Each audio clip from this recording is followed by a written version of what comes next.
Welcome back. This is our third day with spellography, lesson 17. And today we're going to look at vowel teams and singular vowels in terms of when they come before a CH or a TCH or a consonant CH like NCH. So you're going to need your spellography book, and I need you to turn to page 88 and also page 89. It should look like this. Okay. I'm going to read the spelling concept at the top, and you can follow along. It says, spelling concept, vowel team syllables. Many vowels are spelled with letter combinations. We have 15 vowel sounds in the English language, but only 6 vowel letters, A, E, I, O, U, and sometimes Y. So they have to double up. The teams can stand for both long and short vowel sounds. Whenever a team of letters represents a vowel in a syllable, we call it a vowel team syllable. Some of these spellings are determined by the place of the vowel in the word. Otherwise, they must be learned from practice.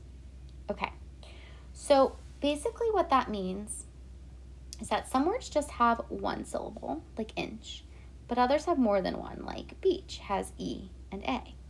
So what you're going to do is you're going to sort all 24 of these words into 2 categories. Either they are vowel team words, that means more than one vowel and the vowel is long, or it's a singular vowel and the vowel is short. So I'm going to do the first 4 words, and then you guys are going to finish. So if I look at inch, I just see one vowel, and so that's going to go in single vowel words.